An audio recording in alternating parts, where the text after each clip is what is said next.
여러분, 우리가 살아가는 이 세상, 과거 어느 때보다 풍요롭게 발전했습니다.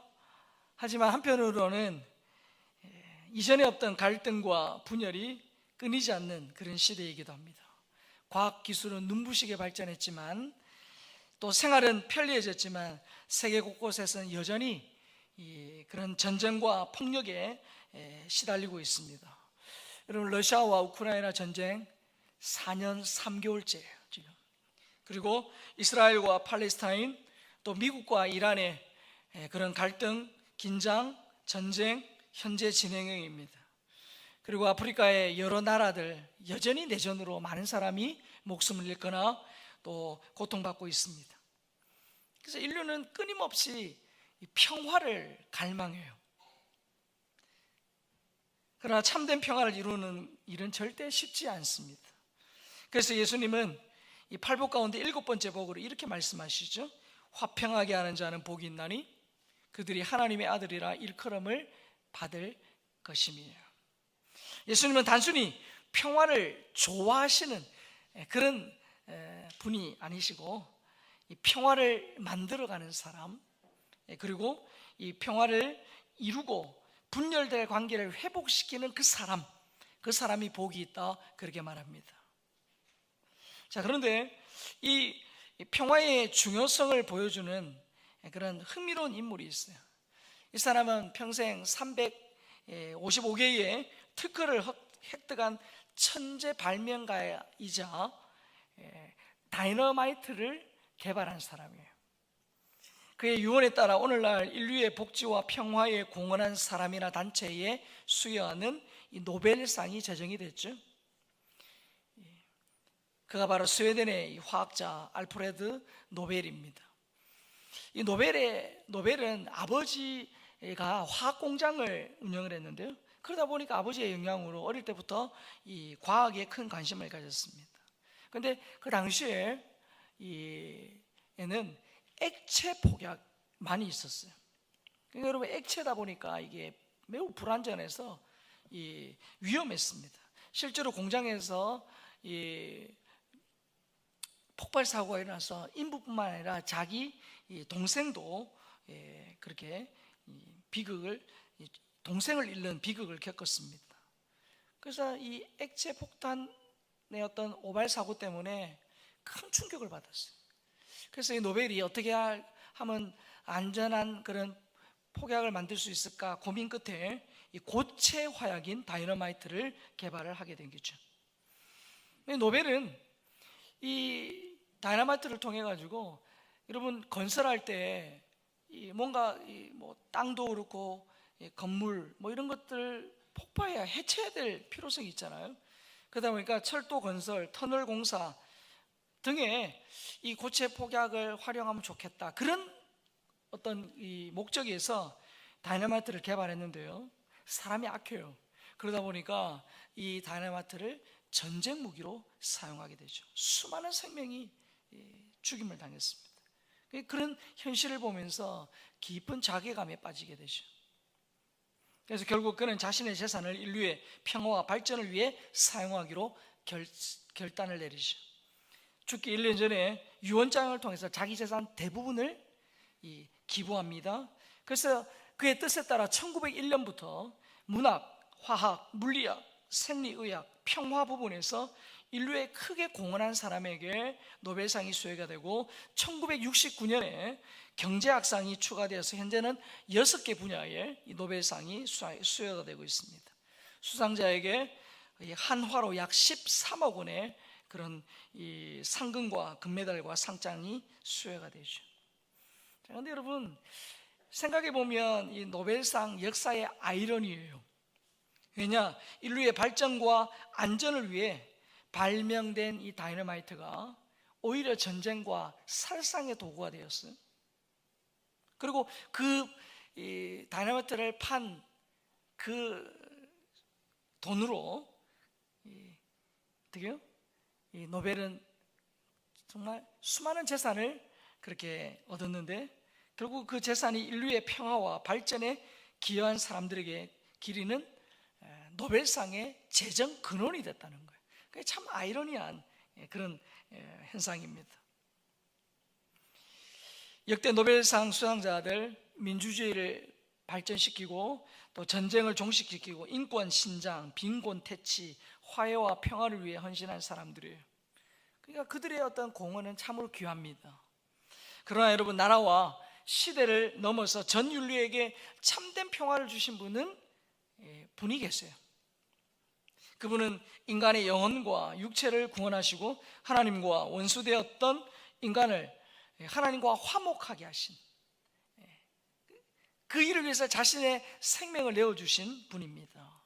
누굽니까? 바로 예수 그리스도시죠. 여러분, 노벨 평화상 또 수상자들은 특정 시대에 특정 영역에서만 그런 평화를 이룬 분들이에요. 김대중 대통령도 마찬가지고요. 그러나 여러분, 예수님은 십자가를 통해서 죄인과 하나님 사이에 화평을 이루셨어요. 예수님은 국가와 또 민족, 시대를 넘어서 모든 인류에게 평화, 영원한 평화의 길을 열어주신 분이에요. 그래서 이사야는 예수님을 가리켜서 평강의 왕이다, 평화의 왕이다, 샬롬의 왕이다, 그렇게 말합니다. 그래서 여러분, 예수님은 단지 평화를 그를 좋아하신 분이 아니라 평화 그 자체예요. 그래서 예수님이 주시는 평화는 전쟁이 없는 상태만을 의미하지 않아요. 하나님과의 화목, 그리고 사람과의 화목, 그리고 마음의 평안을 포함하는 영원한 평화예요. 그런 의미에서 예수님이야말로 모든 시대와 모든 인류를 위한 참된 평화의 왕이시고 가장 위대한 평화의 주인공이시죠. 자, 그 예수님이 오늘 본문에서 이렇게 말씀합니다. 우리 다시 본문을 읽겠습니다. 시작. 화평하게 하는 자는 복이 있나니 그들이 하나님의 아들이라 일컬음을 받을 것이며. 여러분, 저기서 화평하게 하는 자라고 했을 때 화평, 평화, 이 말은 이 헬라어로 에이렌입니다. 그리고 또 만들다라는 포이에어가 합쳐진 말이에요. 그 말이 화평하게 하는 자예요. 그래서 화평하게 하는 자는 단순히 평화를 그냥 좋아하는, 동경하는 그 정도가 아니라 평화를 만드는 사람, 화목을 이루는 사람, 그런 뜻이에요. 즉, 이 깨어진 관계 속에서 적극적으로 화평을 만들어가는 사람을 말합니다. 그리고 저기 헬라어 에이레네는 흔히 말하는 지금도 이스라엘 사람들이 만나면 우리는 안녕하세요 하듯이 그들의 인사가 뭡니까? 샬롬이거든요. 샬롬인데 그 샬롬과 에이레네가 같은 뜻입니다. 그래서 샬롬은 단지 전쟁이 없는 그 상태를 뜻하지 않고 하나님과의 관계, 사람과의 관계, 자신과의 관계, 그리고 이 자연과의 관계에서 관계가 온전하게 회복된 상태를 의미해요. 자, 그래서 여러분, 성경을 잘 보세요. 성경은 바로 이 샬롬으로부터 시작해요. 에덴 동산에 하나님이 아담과 하와가 살게 하실 때 모든 상태가 다 샬롬이에요. 평안이에요. 문제가 하나도 없어요. 그리고 이 요한계시록 보면 새하늘과 새 땅이 나와요. 마지막에 새하늘과 새 땅. 여러분, 그 새하늘과 새 땅도 새 땅에서 이루어질 영원한 샬롬으로 성경은 끝이 나요. 그래서 성경은 샬롬으로 시작해서 샬롬으로 마쳐지는데, 결국은 이 하나님이 우리에게 주고 싶은 게 뭐냐? 우리에게 주고 싶은 게 샬롬이에요. 화평, 평화, 평안이에요. 여러분 개인에게, 여러분 자녀에게, 여러분 가정에, 또 이 나라와 민족에 진짜 하나님 주시기를 원하는 게 뭡니까? 평화예요. 에이레네예요. 샬롬이에요. 자, 그런데 여러분, 에덴 동산의 샬롬으로 시작해서 요한계시록의 샬롬으로 끝나는데 그 사이에 뭐가 있어요? 이 샬롬이 깨어진 그런 역사가 있잖아요. 하나님은 정말 아담과 하와가 에덴 동산에서 영원히 그 평안하게 샬롬하며 살기를 원했어요. 하지만 어떡합니까? 안타깝게도 이 뱀의 유혹을 받아 그들이 하나님 말씀보다 뱀의 말에 더 혹해가지고 죄를 짓습니다. 아담과 하와가 하나님이 먹지 말라고 금하신 그 선악을 알게 하는 열매를 따먹지요. 여러분, 이 단순한 실수 아니에요. 하나님의 말씀에 대한 불순종이고 하나님을 떠나 스스로 주인이 되려고 했던 하나님에 대한 반역이에요. 자, 그런데 여러분, 딱 죄를 짓고 나니까 이 샬롬이 깨어진 거예요. 샬롬을 잃어버린 거예요. 엔 샬롬이에요. 샬롬이 사라진 거예요. 그러니까 죄가 들어오기 전까지 하나님과 하와는 하나님 사람과 사이에 샬롬이었어요. 평안이었어요. 화목한 관계였어요. 자신 안에도 평안했어요. 부부 사이에도 화목했어요. 자연과도 조화를 이루며 살았어요. 그러나 죄는 이 모든 샬롬을 한순간에 빼앗아가요. 창세기 3장 9절 10절 같이 읽겠습니다. 자, 시작. 이 아담을 부르시며 그에게 이르시되 내가 어디 있느냐 이르되 내가 동산에서 하나님의 소리를 듣고 내가 벗었으므로 두려워하여 숨었나이다. 여러분, 아주 우리 어린아이들이 엄마가 하지 말라 한 것 사고 쳐놓으면요, 엄마 눈을 똑바로 못 봐요. 맞죠? 숨어요. 예. 마찬가지로 죄를 지은 아담이 하나님을 피해 숨었다라고 되어 있어요. 두려워하여 숨었나이다. 자, 죄를 짓고 나니까 하나님과의 단절이, 그 전까지는 하나님이 너무 사랑스럽고 하나님 부르실 때 예 하나님, 그 사랑에 대답을 했는데 두려워 숨어요. 이 죄는 하나님과의 관계를 단절시켜요. 하나님을 사랑하고 기뻐하던 사람이 이제는 하나님을 두려워하고 피하게 된 겁니다. 이 죄는 하나님 앞에 나아가기보다 숨으려는 특징이 있어요. 어둠은 빛 앞에 갈 수 없죠? 마찬가지예요. 예. 하나님의 품을 떠난 사람이 혼자이므로 교회 오는 것 어렵습니다. 누군가 기도해주고 이끌어주는 사람이 필요해요. 그래서 죄인은 하나님을 멀리 하려고 해요. 이 하나님과의 관계가 깨어지자 아담은 자신이 내 벗은 모습을 보고 뭘 느꼈다고요? 수치심을 느낀 거예요. 수치심을 느낀 거예요. 사실 그전에도 다 벗고 다녔어요. 맞죠? 근데 그전에는 전혀 그런 마음이 없었는데 죄를 짓고 나니까 수치심을 느낍니다. 그리고 이전에는 경험하지 못했던 부끄러움과 두려움이 마음에 가득해요. 뭡니까? 자신 안에 있던 샬롬이 깨어진 거예요. 자신 안에 샬롬이 없다는 거예요. 뿐만 아니라 하나님과의 관계가 깨지고 자신 안에 평안이 없으니까 사람과의 관계도 무너집니다. 아담은 처음 하와를 보았을 때 뭐라고 고백했죠? 이는 내 뼈 중에 뼈요 살 중에 살이다. 아주 로맨틱한 그런 이 멘트를 날렸어요. 자, 그런데 죄를 짓고 난 이후에 태도가 완전히 바뀌어져요. 창세기 3장 11절 12절 같이 읽겠습니다. 시작. 이르시되 누가 너희의 벗었음을 내게 알렸느냐 내가 내게 먹지 말라 명한 그 나무 열매를 내가 먹었느냐. 아담이 이르되 하나님이 주셔서 나와 함께 있게 하신 여자 그가 그 나무 열매를 내게 주므로 내가 먹었나이다. 하나님이 먼저 아담에게 물으셨죠. 그랬더니 그가 뭐라고 말합니까? 하나님이 주셔서 나와 함께 있게 하신 여자, 그전에는 내 뼈 중에 뼈요 살 중에 살이다, 그렇게 막 칭송하며 이 감격의 그런 멘트를 날렸는데 지금은 하나님과 하와에게 책임을 돌립니다.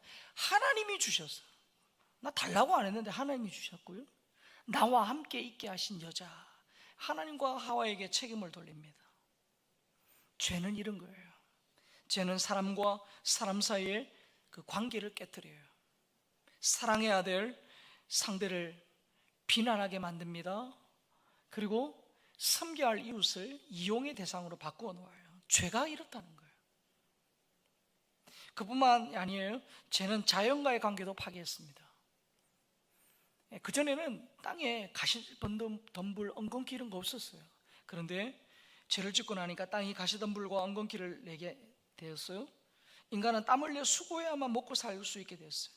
결국 뭡니까? 죄라는 것이 하나님과의 관계도 깨뜨리고 사람과의 관계, 자신 안의 샬롬도 깨뜨리고 자연과의 그 관계도 완전히 어떻게 해요? 파괴해버린 거예요. 그래서 여러분, 인간의 모든 불행, 고통, 갈등은요, 이 샬롬의 상실에서부터 온 거예요. 그래서 예수님이 이 죄로 인해 잃어버렸던 그 샬롬을 회복하고 하나님과 인간 사이에 참된 화평을 이루기 위해 이 땅에 오신 거예요. 자, 여러분, 아담이 범죄했습니다. 그의 죄로 말미암아 샬롬을 잃어버렸어요. 화평이 깨졌어요. 그러면 어떻게 해야 돼요? 자, 여러분, 인간 사이에 갈등이 생겼어요. 가해자이고 피해자가 있어요. 자, 그러면 어떻게 해야 돼요? 당연히 가해자가 피해자를 찾아가서 어떻게 해요?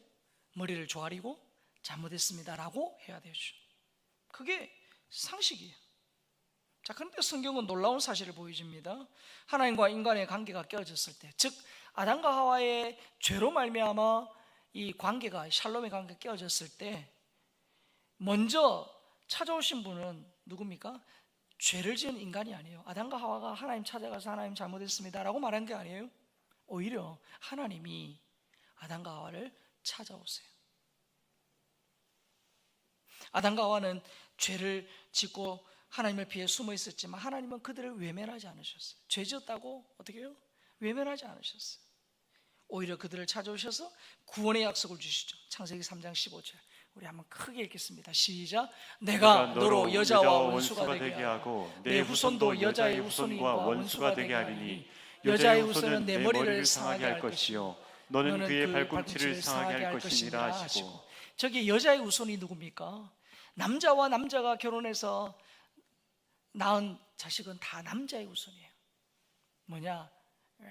다 원죄를 짓고 원죄를 가지고 태어나는 남자의 후손이에요. 그런데 예수님은 동정녀 마리아에게 나셨어요. 그래서 여자의 후손이다 그렇게 표현하죠. 바로 여자의 후손은 누구냐? 예수 그리스도를 의미합니다. 그분이 죄와 사탄의 권세를 무너뜨릴 것을 약속하셨어요. 그래서 여러분, 결국 인간의 가장 큰 문제인 이 죄 문제, 그리고 하나님과 인간 사이에 깨어진 그 샬롬, 죄 때문에 파생된 하나님과 인간 사이에 깨어진 그 샬롬은 오직 예수 그리스도를 통해서만 회복이 된다라는 것을 보여주시는 게 저 말씀이에요. 여러분, 돈 많이 벌고 성공하고 뭔가 이 땅에서 대단한 성취를 이루어도 죄 문제, 그리고 그 죄로 인해서 하나님과 원수되어 관계, 그거는요 돈으로, 권력으로, 어떤 인간의 힘으로 해결할 수 없는 문제예요. 그래서 오직 그 문제를 해결할 수 있는 분은 예수 그리스도, 여인의 후손 예수 그리스도밖에 없어요.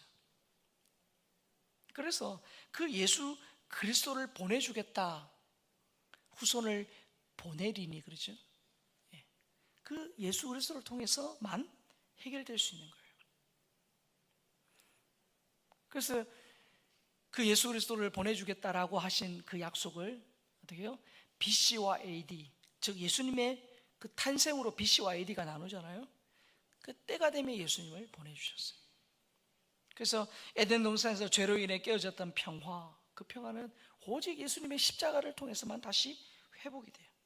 인간이 죄로 잃어버렸던 샬롬을 죄 없으신 예수님께서 십자가에서 대신 죽음으로 되찾아 주신 거예요. 이게 복음의 핵심이에요. 이게 우리가 예수 믿어야 할 이유예요. 오직 예수님으로만 그 샬롬을 다시 되찾을 수 있고, 그 예수님으로만 영원한 생명을 다시 회복할 수 있기 때문이에요. 그래서 로마서 5장 10절에 이렇게 말합니다. 같이 읽겠습니다. 시작. 곧 우리가 원수 되었을 때에 그의 아들의 죽으심으로 말미암아 하나님과 화목하게 되었은즉 화목하게 된 자로서는 더욱 그의 살아나심으로 말미암아 구원을 받을 것입니다. 자, 여러분, 하나님 죄를 짓고 나니까 하나님과 원수돼요. 여러분, 우리는 원수는 어떻게 해요? 맞추기를 절대로 원치 않잖아요. 마찬가지예요. 하나님을 죄를 짓고 나니까 하나님 앞에 가는 걸 싫어해요. 하나님 믿기 싫어해요. 근데 그 원수 되었을 때에 그의 아들의 죽으심, 즉 예수님의 죽으심으로 말미암아 하나님과 화목하게 하신 거예요. 하나님과 화목하게.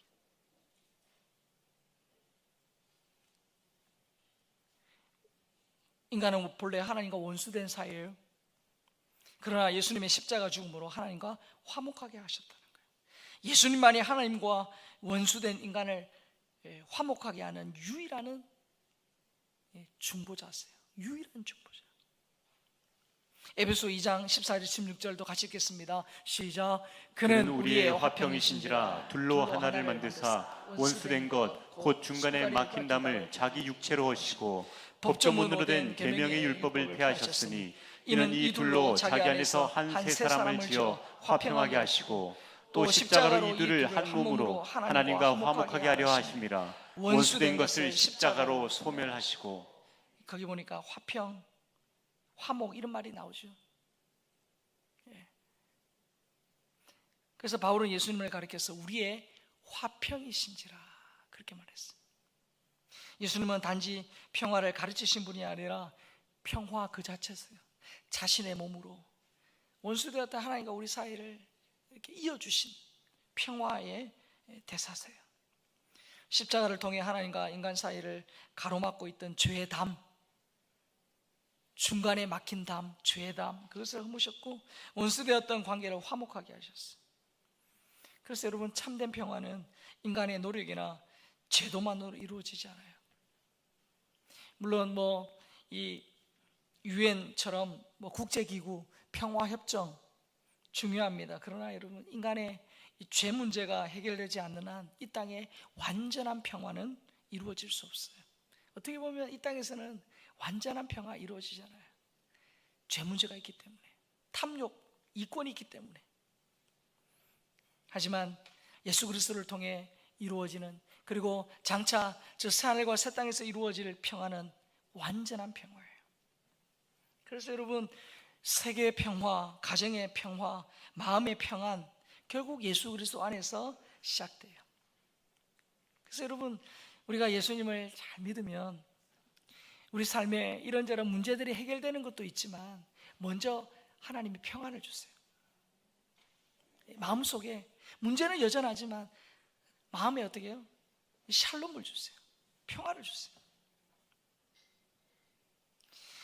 리처드슨 선교사 부부가 1962년 이 파푸아 지역의 사위족에게 복음을 전하기 시작했습니다. 그런데 여러분, 이 사위족이 어떤 종족이냐면 식인 풍습이 있어요. 이 식인 풍습으로 악명 높았던 부족입니다. 그리고 그들의 풍습 가운데 뭐가 있냐면 상대방을 그렇게 철저히 속이고 배신하는 것을 지혜와 용기라고 생각을 한 거예요. 심지어 상대방을 잘 대해주고 잘 먹여가지고 살을 포동포동 찌워가지고 죽이는 것, 배신하는 것, 그걸 최고의 미덕으로 생각하는 부족이에요. 그래서 우정으로 살찌운다라는 말이 있을 정도의 그런 부족이에요. 자, 그런 부족에게 리처드슨 부부가 복음을 전하는데 참 어려웠겠죠.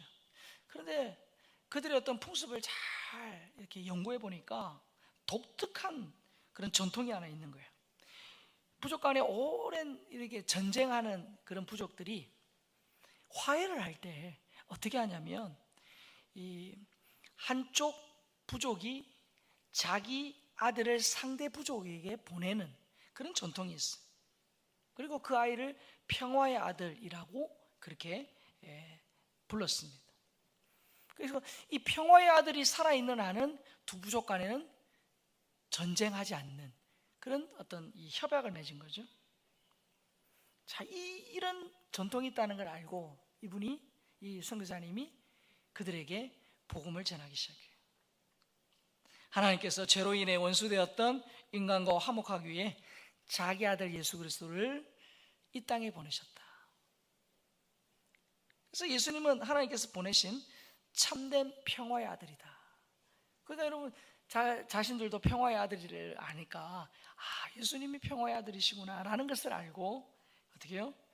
그걸 통해서 이 사회적 사람들의 마음이 열리기 시작했고 많은 사람들이 예수님을 믿게 되었습니다. 마찬가지로 하나님은 오늘도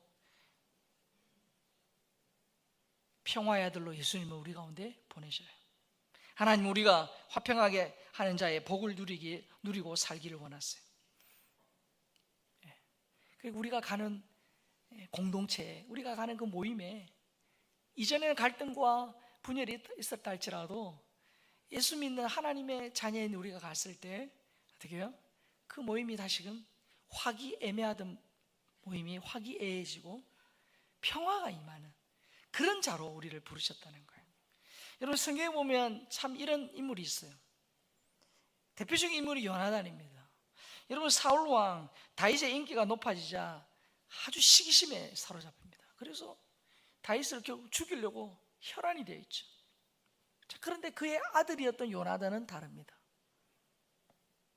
다윗을 진심으로 사랑했고 보면 성경에 보서 정말 어떻게 여인의 사랑처럼 그를 다윗을 깊이 그렇게 사랑했다라고 말합니다. 깊은 우정을 나누었고요, 서로를 자신의 생명처럼 아끼는 관계가 되었어요. 자, 그런데 여러분 잘 한번 생각해 보세요. 다윗과 요나단이 그런 관계가 될 수 있느냐는 거예요. 오히려 이 사울보다 요나단이 다윗을 더 죽이고 싶어 해도 전혀 이상하지 않아요. 왜냐? 사울 왕이어서 왕이 될 사람이 누굽니까?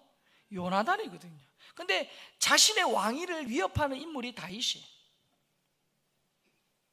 그러니까 사울이 다윗을 죽이려고 할 때 어떻게 합니까? 아버지 편에서 다윗을 죽이려고 하는 게 어떻게 보면 자연스러운 현상이에요. 그러나 요나단은 자신의 이익과 왕위 계승보다 하나님 뜻을 더 중요하게 여겼죠. 왜? 하나님의 기름 부음을 받은 자라는 그 하나님 뜻을 더 알았습니다. 다윗을 경쟁자로 여기지 않았어요. 시기하거나 미워하지 않았습니다. 오히려 다윗과 이 사울 아버지와 이 다윗 사이에서 갈등을 줄이기 위해서, 화해하기 위해서 노력했던 사람이에요. 예수님께서 말씀하신 화평하게 하는 자의 모습을 보여준 대표적인 믿음의 사람이에요. 자, 그런데 하나님께서는 이 요나단과 같은 화평의 삶을 특정한 사람에게만 요구하지 않으세요. 모든 그리스도인을 화목하게 하는 자로 부르셔요. 자, 고린도후서 5장 18절 같이 읽겠습니다. 시작. 모든 것이 하나님께로서 났으며 그가 그리스도로 말미암아 우리를 자기와 화목하게 하시고 또 우리에게 화목하게 하는 직분을 주셨으니. 저기 보세요. 예수님을 통해서 원수되었던 우리 사이를 화목하게 하셨어요. 자, 그런데 우리는 그 예수님을 통해서 화목하게 되었지만 화목하게 된 사람으로서만 살면 안 돼요. 우리끼리만 좋게 그렇게 살면 안 돼요. 뭐라고 말합니까? 화목하게 하는 직분을 주셨다 이 말이에요. 이 말은 무슨 말이냐? 화목을 만드는 사람으로 우리를 부르셨다는 거예요. 하나님은 갈등이 있는 곳에 우리를 사실 보내기도 하세요. 그래서 그 미움이 있는 곳에 사랑을 심고 분열이 있는 곳에 화해를 이루며 상처가 있는 곳에 위로를 전하는 평화의 대사로 우리를 세우셨어요.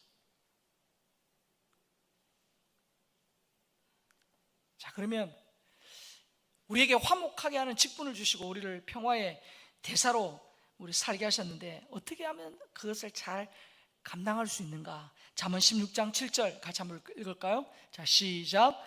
사람의 행위가 여호와를 기쁘시게 하면 그 사람의 원수라도 그와 더불어 화목하게 하시느니라. 자, 원수라도 그와 더불어 화목하게 하신다 되어 있는데 앞에 뭐라고 되어 있죠? 사람의 행위가 여호와를 기쁘시게 하면. 무슨 말입니까? 우리가 정말 하나님의 뜻 가운데 하나님을 기쁘시게 하면 그 사람의 원수라도 그와 더불어 화목하게 하신대요. 이 말씀은 화목의 근원이 어떤 사람에게 있지 않고 화목의 근원이 하나님께 있다는 거예요. 우리가 관계를 회복하려고 노력하는 거 중요해요. 그러나 무엇보다 먼저 하나님과의 바른 관계를 맺어야 된다는 거예요. 하나님을 기쁘시게 하면. 그래서 우리가 이전에도 봤지만 행복한 관계의 삼각형이 있어요. 자, 그러니까 자신이 하나님을 기쁘시게 해요. 자신을 하나님을 기쁘시게 해요. 하나님께 가까이 가요. 하나님을 기쁘시게 해요. 그러면요, 어떻게 하나님께서 원수라도 어떻게 해요?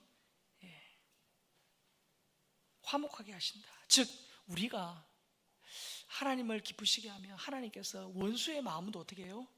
바꾸신다는 거예요. 원수의 마음도 바꾸신다는 거예요. 인간적으로는 불가능해 보이는 관계도 하나님 회복하시고 원수된 관계마저도 화목하게 하시는 분이 하나님이세요.